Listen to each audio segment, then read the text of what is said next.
todos y todas, ¿qué tal?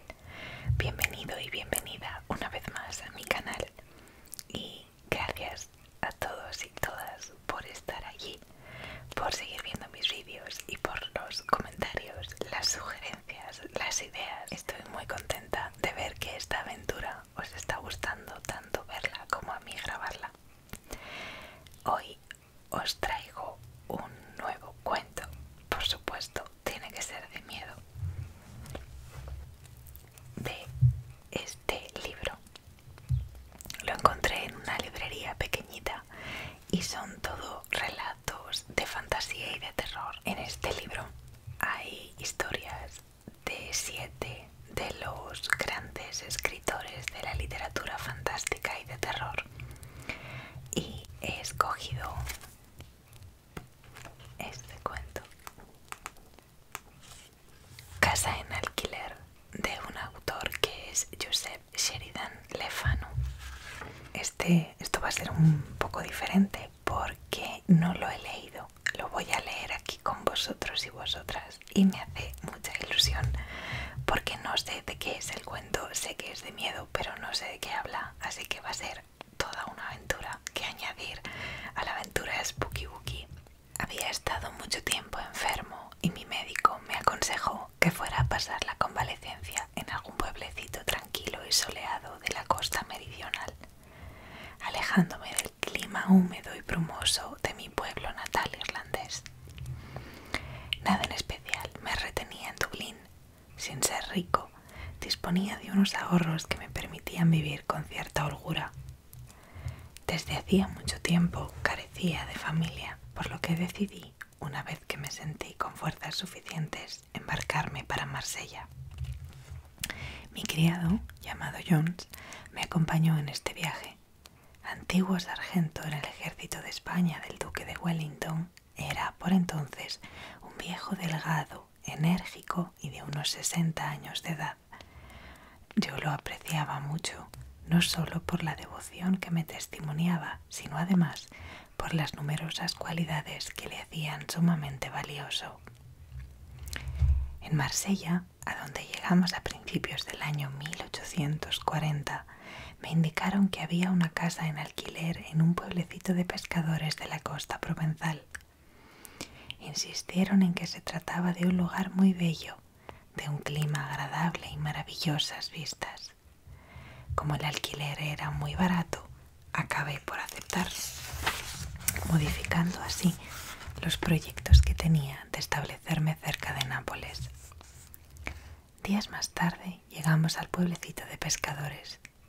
La casa, me dijo el agente inmobiliario al entregarme las llaves, había pertenecido durante cierto tiempo a un célebre marino francés. Una vez cerrada la puerta, Jones me miró y me dijo bruscamente, con esa franqueza tan peculiar en él y que yo tanto admiraba: «Señor, esta casa no me agrada en absoluto». Me eché a reír y le contesté: «¿Qué le ves de malo? Por mi parte la encuentro encantadora, exquisitamente amueblada, muy bien situada y sobre todo muy soleada». Jones se encogió de hombros, gruñó algo que no entendí y se dispuso a subir nuestro equipaje. Mi nueva residencia se componía de una planta baja, en la que estaban situados el vestíbulo, el salón comedor y un despacho, y de un piso superior en el que había 3 dormitorios para los señores y 2 para los criados. El agente inmobiliario había convenido conmigo en que una mujer del pueblo vendría a hacer la limpieza y a prepararnos las comidas. Me senté en un sillón del despacho y me puse a contemplar el mar a través de la ventana, mientras soñaba en las jornadas felices de que disfrutaría durante mi estancia en aquel lugar tan bonito. Instantes después llamaron a la puerta. «Entre», dije. Una pobre mujer, doblada por el peso de los años y la miseria, apareció en el umbral. «Soy Gabriela, su cocinera». La manera de presentarse me hizo sonreír, pues se veía que aquella humilde pueblerina ignoraba el lenguaje ceremonioso utilizado por los domésticos profesionales. Pero no le di la menor importancia. ya que siempre he sido un hombre sencillo, por encima de todo tipo de prejuicios sociales, y aprecio a las personas por sus valores morales y no por su lenguaje más o menos refinado. Muy bien, Gabriela, ha sido un placer el conocerla, respondí.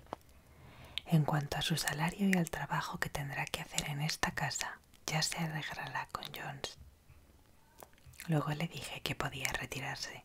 Cuando llegó la hora de la cena, tuve que hacer un tremendo esfuerzo, pues la anciana tenía la costumbre de condimentar mucho las comidas. Mas a medida que fue pasando el tiempo, no solo me acostumbré a ellas, sino que incluso llegaron a gustarme. A las 8 de la noche, Gabriela regresó a casa y yo, cansado por el agotador viaje, decidí acostarme temprano. Le dije a Jones que podía disponer de toda la noche libre. Me dirigí a mi habitación y me metí en la cama. Había cogido una novela francesa de Mr. Hugo,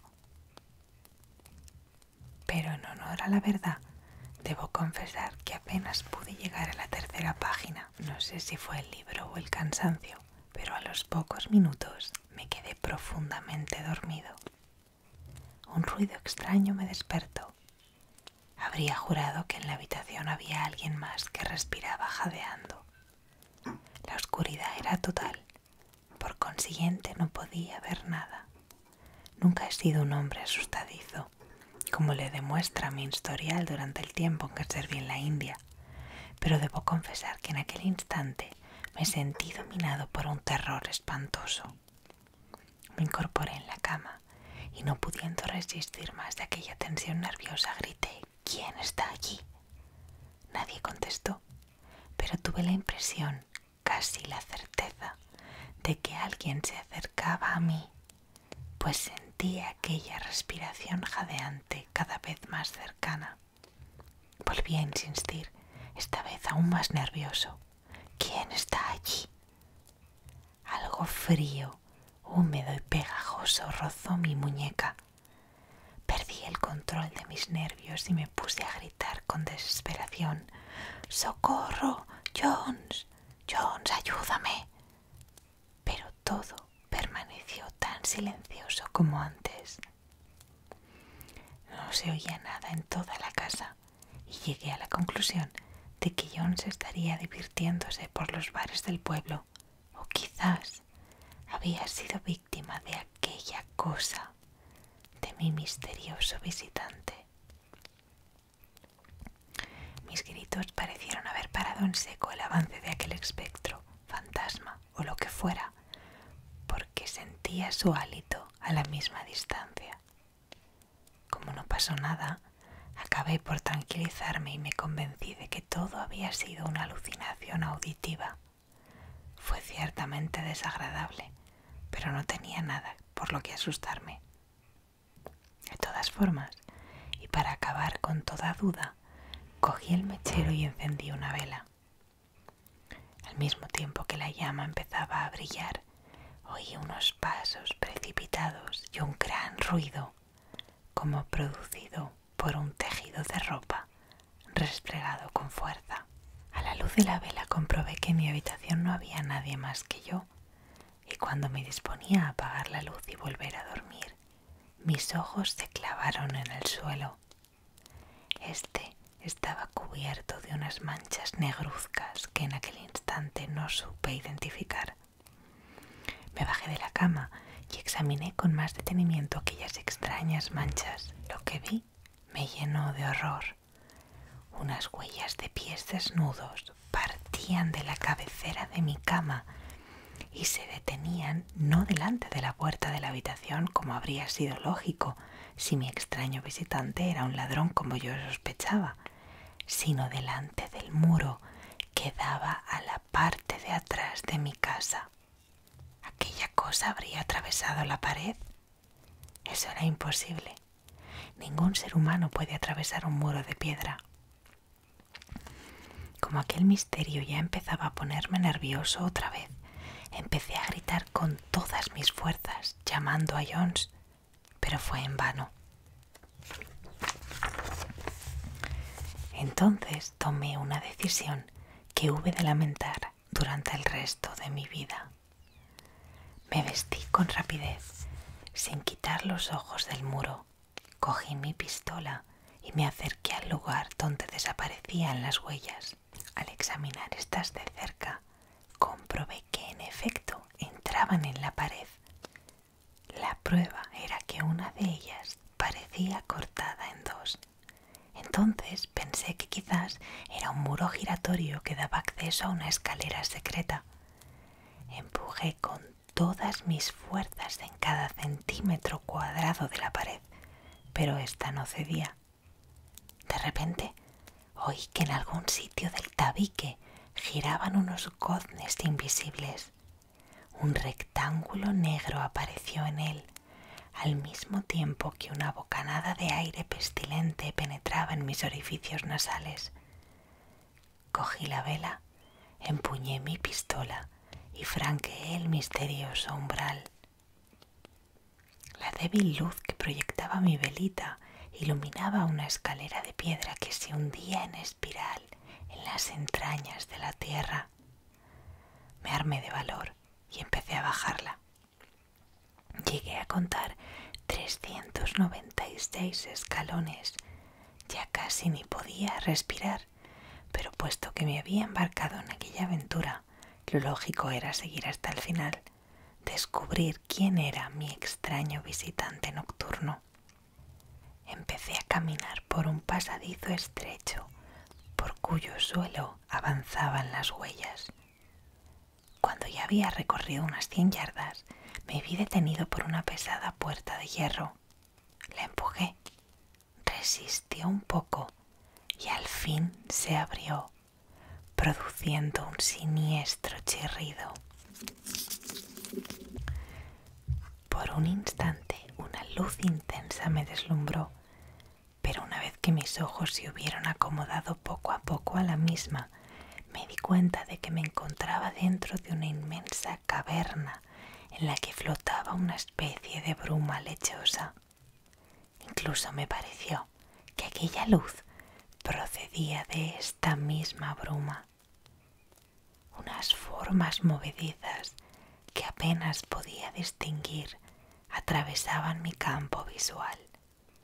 Solo podía ver con claridad las huellas de los pasos que había seguido hasta allí. Entonces me puse a temblar. A la débil luz de mi vela había visto unas huellas de pies humanos, pero allí comprobé que estaban sangrantes. ¿Qué cuadro macabro iría a descubrir si me aventuraba a proseguir mi camino? Con toda seguridad era algo siniestro y horripilante, de modo que decidí dar la vuelta, subir a mi habitación y abandonar aquella casa al día siguiente. Volví sobre mis pasos y di media vuelta para buscar la puerta por donde había entrado. Y cuál no sería mi estupor y desesperación al comprobar que había desaparecido. En ese momento, una risa sarcástica llegó a mis oídos. Creo que perdí la cabeza y me puse a correr mientras gritaba pidiendo socorro. No sabía dónde iba.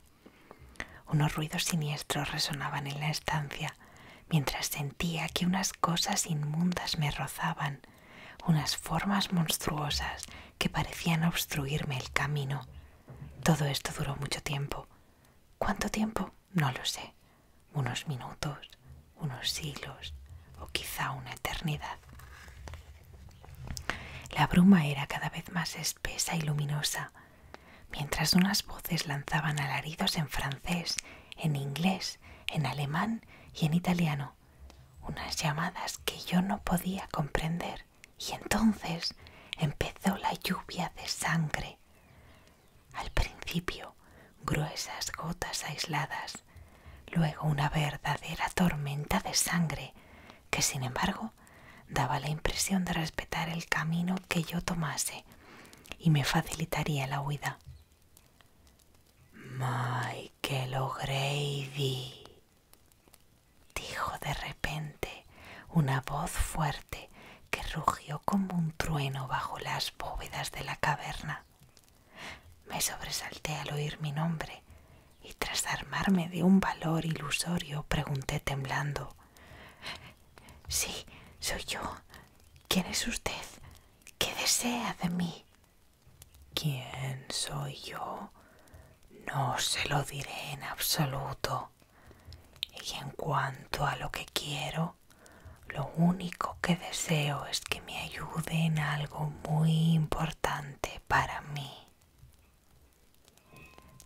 Durante unos instantes permanecí mudo de asombro, y cuando traté de hablar de nuevo, esa voz cavernosa y siniestra retumbó en el apestoso antro. «En el cementerio de San Tropez hay una tumba sin cruz y sin nombre.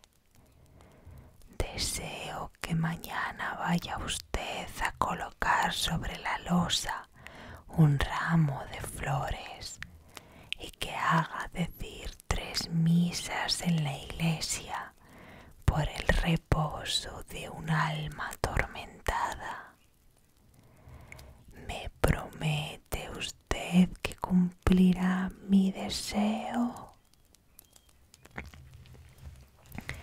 ¿Qué habría hecho usted, lector, oyente en este caso, en mi lugar? Le prometí que cumpliría todos sus deseos, todo lo que quisiera. Mi invisible interlocutor prosiguió: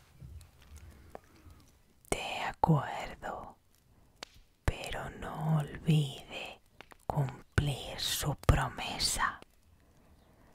Sobre todo, Michael O'Grady, no la olvide». Se calló. La lluvia de sangre paró de caer y la puerta de hierro, situada a unos metros delante de mí, empezó a elevarse hasta que quedó completamente abierta. A pesar de mi emoción, no había soltado ni mi pistola ni la vela y me lancé con rapidez hacia la puerta, corriendo como un galgo por el ahora libre pasadizo. No sé cómo pude encontrar el camino de regreso. Lo cierto es que minutos más tarde me hallaba acostado en mi cama y después quedé sumido en el más profundo de los sueños sin tener la más ligera pesadilla. A la mañana siguiente, Jones vino a despertarme. Mientras descorría las cortinas de la ventana, a través de las cuales radiaba el sol de un hermoso día, y se disponía a prepararme el desayuno, poco a poco me despejé por completo del sueño de la noche anterior. «Dime una cosa, Jones», pregunté. «¿A qué hora volviste anoche a casa?» «Entre las 11 y las 12, señor». ¿No oíste nada sospechoso?» «No, señor».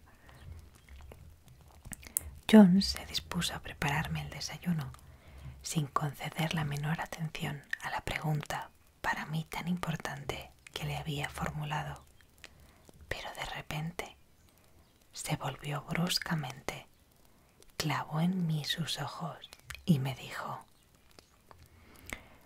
«Ruego al Señor que me perdone, pero anoche oí unas cosas muy extrañas mientras bebía unos vasos en una taberna del pueblo. Resulta que mis impresiones sobre esta casa, aquellas que le dije ayer, fueron confirmadas por unos pescadores en este lugar. Me dijeron que esta casa tiene muy mala reputación y que jamás ningún inquilino ha permanecido mucho tiempo en ella desde la muerte del marinero. La gente llegaba, pero a los pocos días la abandonaba como si estuviera habitada por 1000 fantasmas o por el espectro del difunto marino. Bueno, eso es lo que me contaron los pescadores. Como Jones era para mí más que un criado, un amigo, detalle que ya expuse al principio del presente relato, le conté todo lo que me había sucedido durante mi aventura nocturna la noche anterior. A medida que le relataba todos los pormenores de la historia, observé que su rostro se endurecía. Cuando terminé, Jones movió la cabeza con aire de persona entendida en la materia y dijo: «Creo, señor, que ya sé lo que ha sucedido. Si me lo permite, voy a hacer una pequeña investigación por mi cuenta para cerciorarme de lo que sospecho». Acepté curioso la proposición de mi criado. Este empezó a examinar el muro. Ya no había ninguna de aquellas huellas sangrientas, ni tampoco ningún fragmento de materia negra. Jones trató de encontrar la entrada de la escalera secreta, y fue en vano. Se puso a golpear el muro, tratando de localizar algún punto que sonara hueco, pero tampoco tuvo éxito en esta tarea. Me opuse a ello, alegando que la casa no era nuestra, como para ponernos a destrozarla. El día era muy hermoso, la atmósfera estaba llena del perfume de las flores y yo me encontraba de muy buen humor. Acabé por decirle a Jones, para disuadirle del todo: «Escucha, Jones, no vale la pena que te calientes más la cabeza tratando de descubrir la puerta secreta. Probablemente he tenido una pesadilla, y si tuviéramos que hacer caso de todos los sueños, tendríamos para largo. Vamos, déjalo y ocupémonos de otras cosas». A mediodía me pareció que Gabriela me miraba de una forma muy extraña, con ojos en los que brillaba una especie de curiosidad malsana. No le habría dado mucha importancia a este detalle si hacia el final de la comida no me hubiera murmurado al oído las siguientes y misteriosas palabras: «Saint-Tropez tiene un cementerio muy bonito. Creo que al señor le interesaría sacrificar unas horas y visitarlo lo antes posible».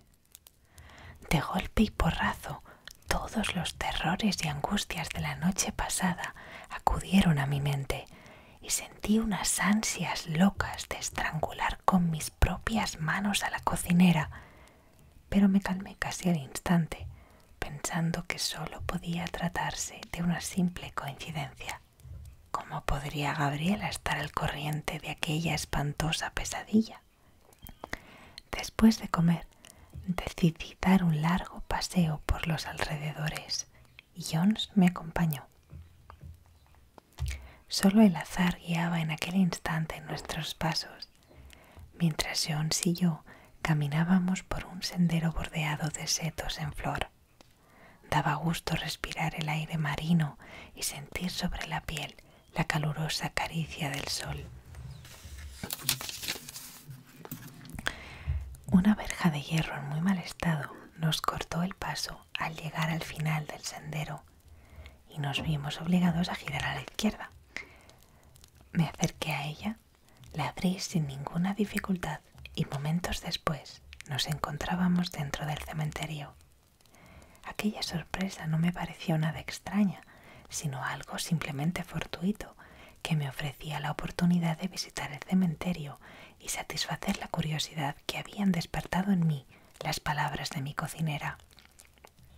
En lugares semejantes es corriente encontrar tanto bonitas tumbas como emocionantes inscripciones grabadas en ellas.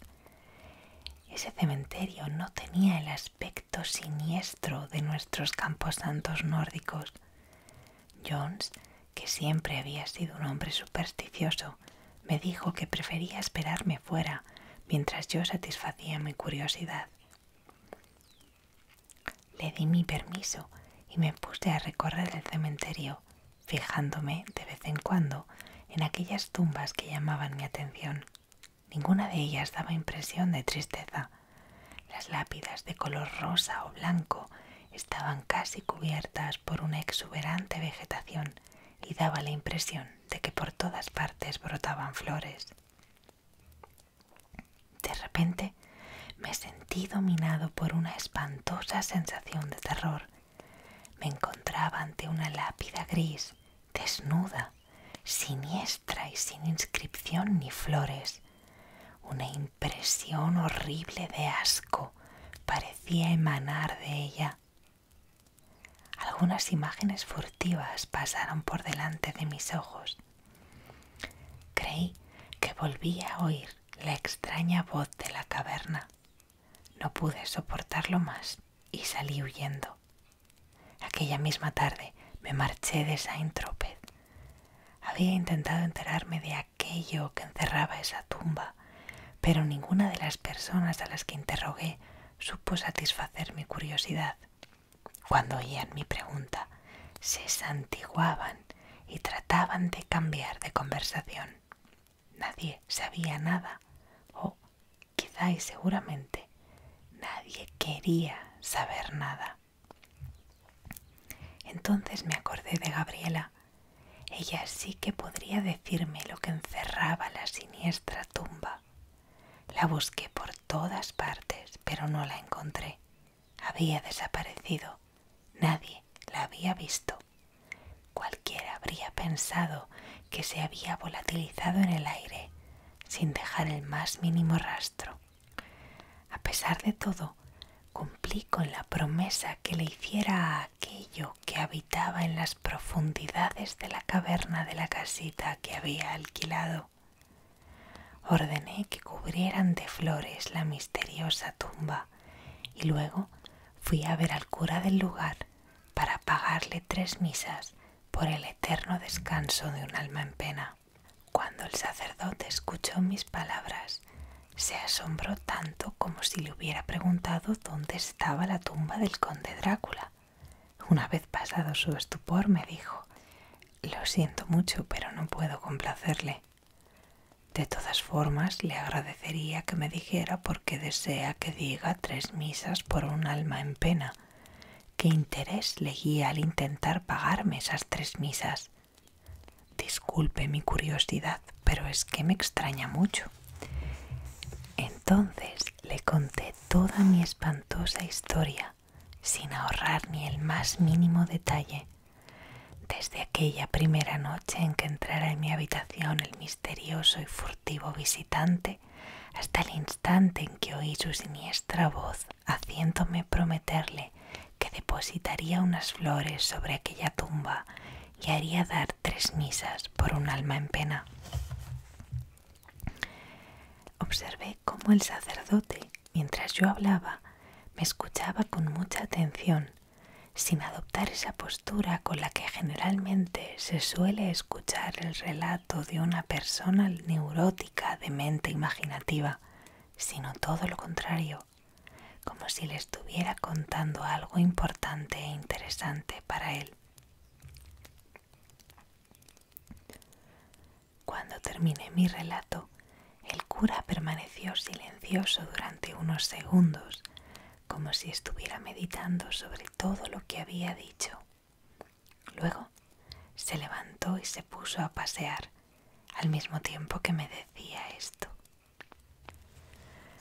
«La Iglesia, como usted sabe, desconfía en grado sumo de las visiones y manifestaciones de ese género. A mi juicio, creo que su sueño tiene una causa muy natural y que esa historia de la tumba misteriosa del cementerio de nuestro pueblo no es más que una simple coincidencia.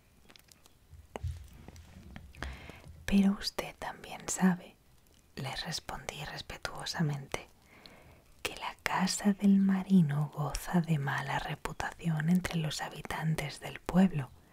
Es decir, todos creen que allí ocurren cosas muy extrañas, como si estuviera embrujada. ¿Qué puede decirme sobre esto? ¿Cuál es su opinión sobre los hechos?»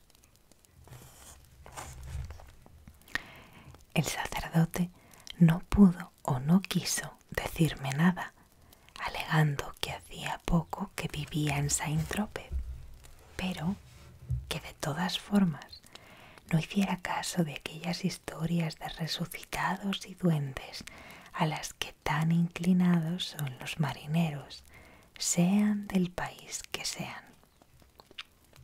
Salí de la iglesia con la conciencia en paz. Pero entonces se preguntará el lector o el oyente por qué me marché tan pronto del pueblo sin querer pasar ni una noche más en aquella casa.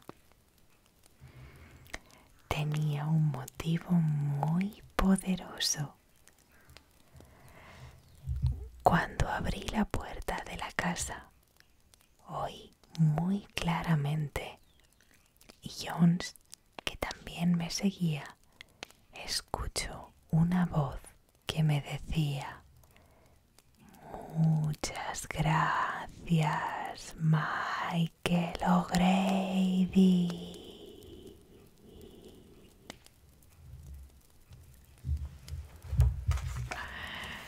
Y colorín colorado, este cuento de la estación Spooky Wookie ha terminado. Me ha encantado. No la conocía.